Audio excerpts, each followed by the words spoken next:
Hello everyone, this is Jason Levine, Worldwide Product Evangelist for Adobe. And in this brief video I'm going to show you and discuss some of the spectral editing capabilities of Adobe Audition for the Mac.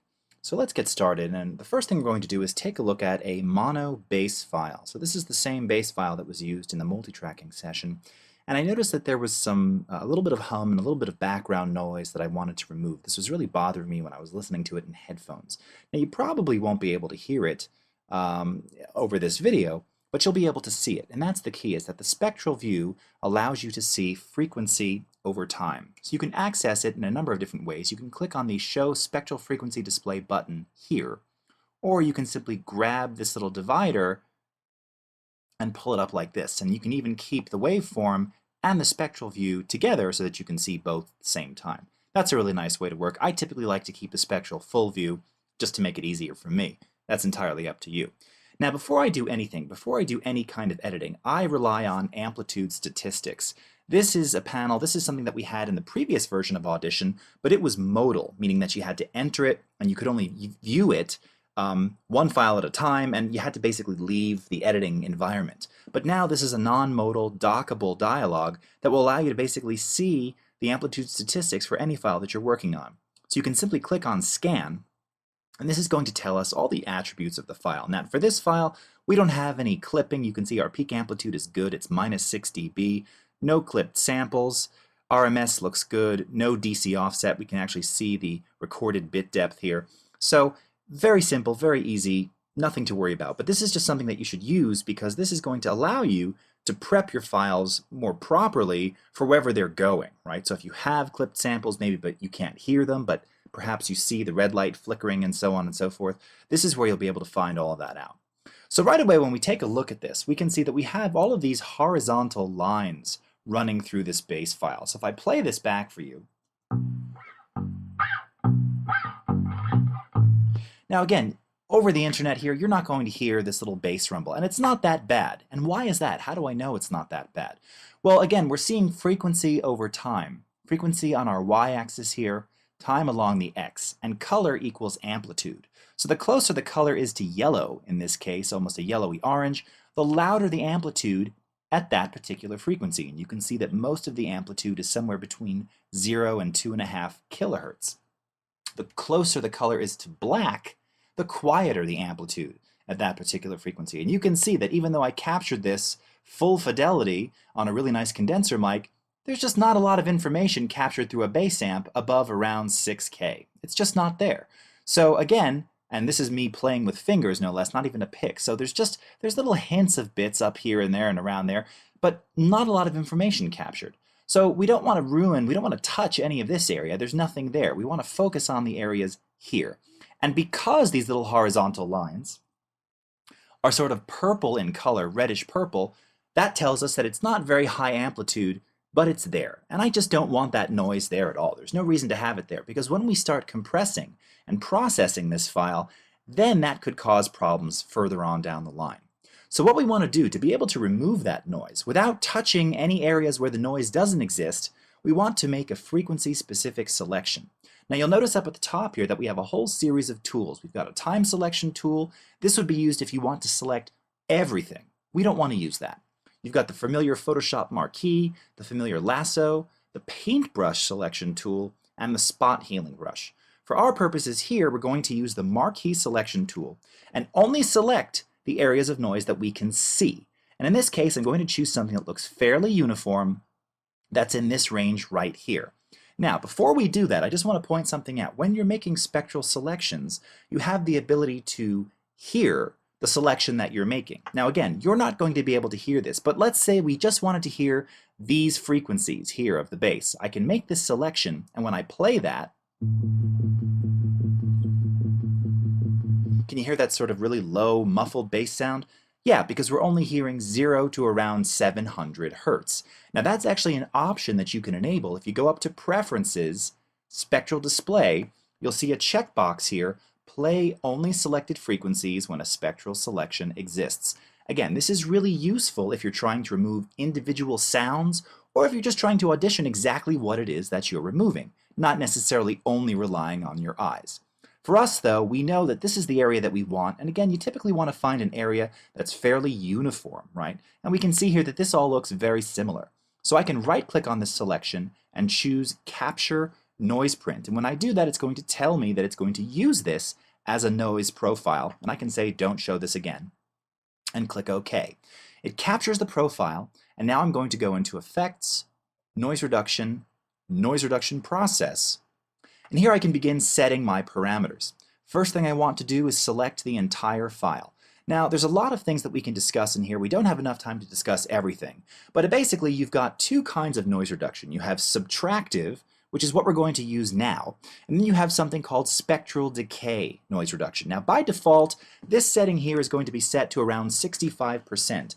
Unlike basically subtracting noise, spectral decay is going to very carefully decay the noise over time, or basically attenuate it, so that you no longer hear it, and then over time decay it based on the amplitude of the program material. Effectively, this is great for things like hiss, and if you have some kind of background ambience that you don't want to subtract, because sometimes that can leave you with artifacts. So by spectrally decaying it, it's going to attenuate it so that you no longer perceive it as being there. The noise is actually still there, it's just attenuated, and then it decays over time, again, just to give you a smoother, less artifacted sound.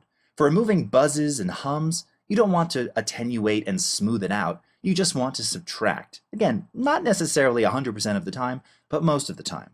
So what I'm going to do is after I select the entire file, I'm going to set my noise reduction literally to 99%, set my spectral decay to 0, I'll leave all of the others at the defaults, click Apply, and now when I take a look at this, you can see that the lines are gone. And again, audibly to you, let's undo that. You can see it's all back now. Let's play it.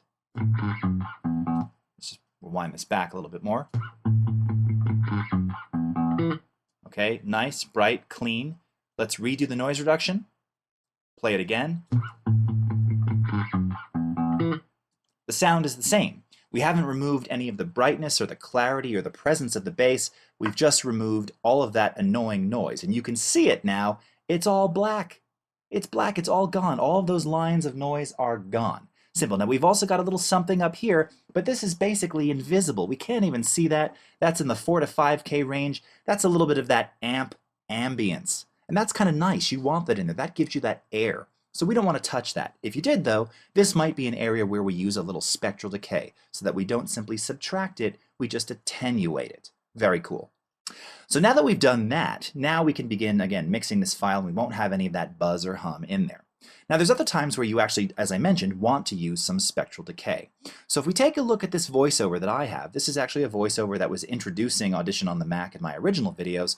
You can see here that we've got lots of noise, and we've also got some hum. If I zoom in down here, you can also zoom in along your y-axis here.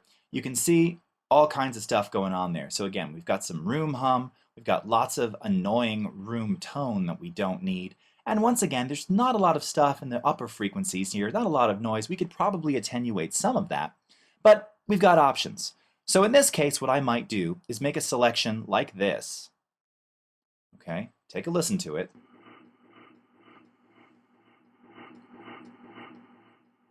Okay, and you can hear that's just that mid-rangey noise. Again, this is probably something we don't want. We can even make it a little bit higher. Right-click, capture a noise print. Go into noise reduction, and now this is where we might use a little bit of spectral decay. Again, the reason behind this, it's just going to smooth out the artifacts. Now we don't want to use 100%.